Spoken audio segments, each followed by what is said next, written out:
নমস্কার বন্ধুরা, food lover চ্যানেলে সবাইকে স্বাগত জানিয়ে আজকের ভিডিওটি শুরু করছি। আজকের আমার রেসিপি হলো ঝাল সুজি বা নোনতা সুজি। আমরা প্রায়শই জলখাবারে বা বিকেলের টিফিনে ঝাল সুজি বা নোনতা সুজি বানিয়ে থাকি। কিভাবে একদম ঝরঝরে ঝাল সুজি বা নোনতা সুজি বানাবো সেটাই ভিডিওটিতে দেখাবো। তাহলে চলুন দেরি না করে রেসিপিটি দেখে নিই।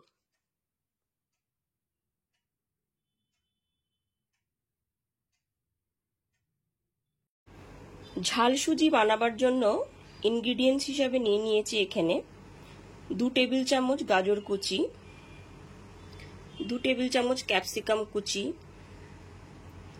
2 টেবিল চামচ বিনস কুচি, 1 টেবিল চামচ পেঁয়াজ কুচি, 3 থেকে 4টে কারি পাতা, আর এখানে নিয়ে নিয়েছি 1.5 কাপ সুজি আর 1 টেবিল চামচ চিনেবাদাম।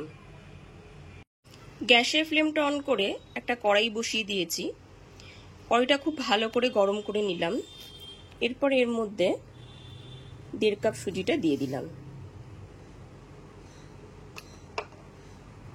গ্যাসের ফ্লেমটা লো টু মিডিয়ামে রেখে সুজিটাকে 5 থেকে 7 মিনিট ধরে ভেজে নেব।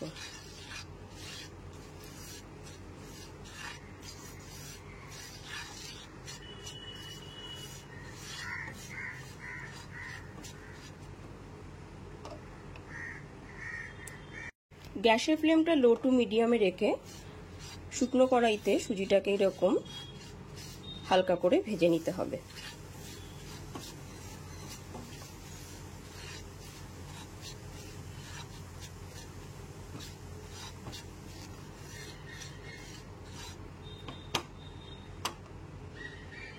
গ্যাসের ফ্লেমটা লো টু মিডিয়ামে রেখে সুজিটা এখানে ভেজে নিয়েছি।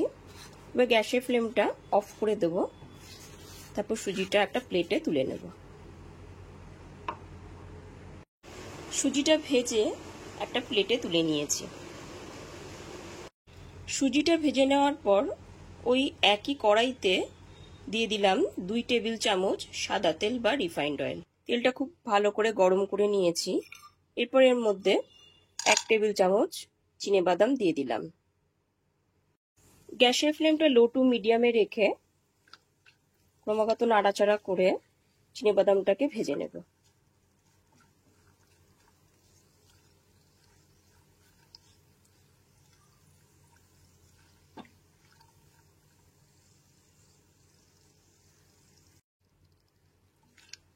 বাদামটা এখানে ভাজা হয়ে গেছে। এবার একটা বাটিতে তুলে নেব।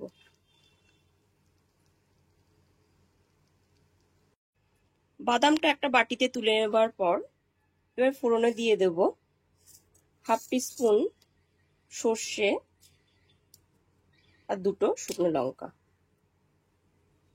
গ্যাসের ফ্লেমটা লো টু মিডিয়ামে রেখে সর্ষে আর শুকনো লঙ্কাটাকে হালকা করে ভেজে নেব। আর দিয়ে দেব 3 থেকে 4টে কারি পাতা।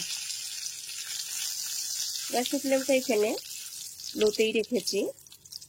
লোতে রেখে কারি পাতা, সর্ষে আর শুকনো লঙ্কাটাকে হালকা করে ভেজে নিলাম।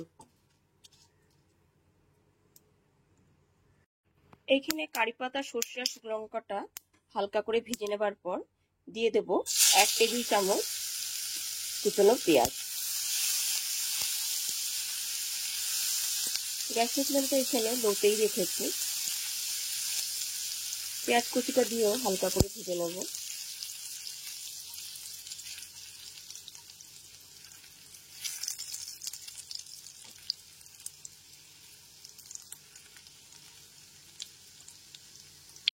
পেঁয়াজ কুচিটা হালকা করে ভেজে নেবার পর এর মধ্যে গাজর কুচি আর বিনস কুচিগুলো দিয়ে দিলাম।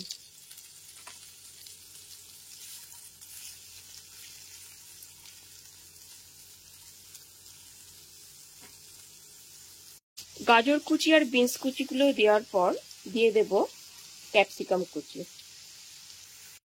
গাজর, বিনস আর ক্যাপসিকাম কুচিগুলোকে গ্যাসের ফ্লেমটা লো টু মিডিয়ামে রেখে ভেজে নিতে হবে।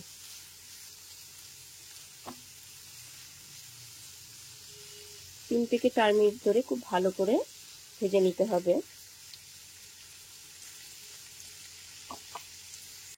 গাজর, বিনস আর ক্যাপসিকাম কুচিগুলো দেওয়ার পর এর মধ্যে দিয়ে দেব টমেটো কুচি। একটা ছোট সাইজের টমেটোকে কুচি করে রেখেছিলাম, সেটাকে দিয়ে দিলাম। গ্যাসের ফ্লেমটা লো টু মিডিয়ামে রেখে সবজিগুলোকে খুব ভালো করে ভেজে নিতে হবে।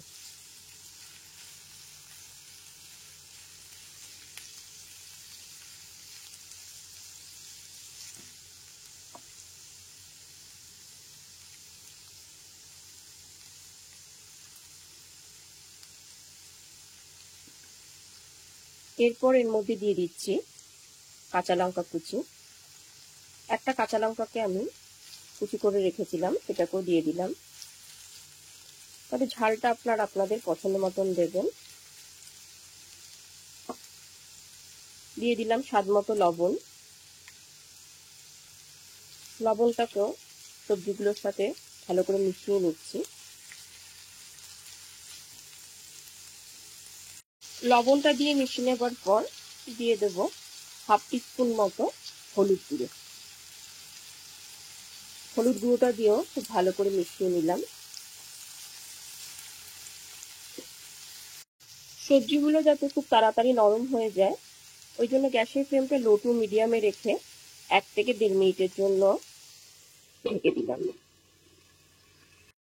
1 থেকে 1.5 মিনিট পরে ঢাকনাটা খুলে সবজিগুলোকে নাড়াচাড়া করে দেখে নেব। এখানে সবজিগুলো ভাজাও হয়ে গেছে, সবজিগুলো নরমও হয়ে এসেছে। সমস্ত সবজিগুলো এখানে ভাজা হয়ে গেছে। এবার প্লেটে যে সুজিটা ভেজে তুলে রেখেছিলাম সেইটা দিয়ে দিলাম।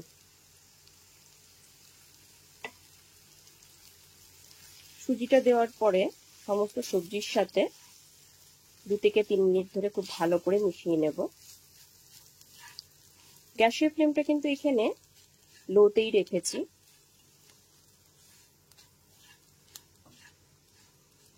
এরকম নেড়ে নেড়ে সমস্ত সবজিগুলোর সাথে সুজিটা খুব ভালো করে মিশিয়ে নিতে হবে।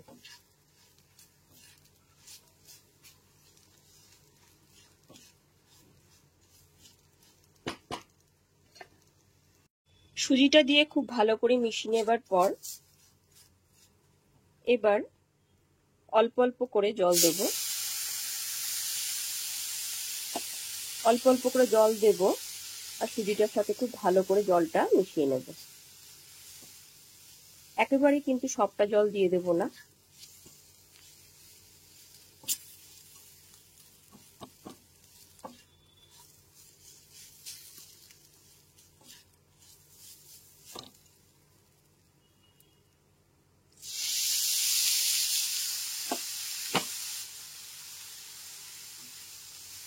একটু একটু করে জল দেব আর সুজিটার সাথে খুব ভালো করে মিশিয়ে নেব।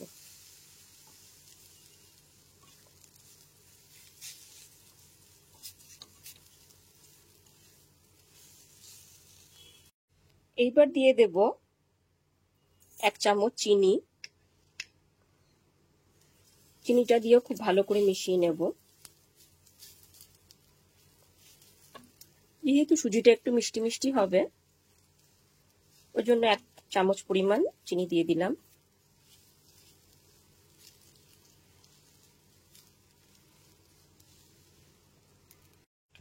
চিনিটা খুব ভালো করে মিশিয়ে নেবার পর ভেজে রাখা বাদামটাকেও দিয়ে দিলাম। বাদামটা দিয়েও ভালো করে মিশিয়ে নেব।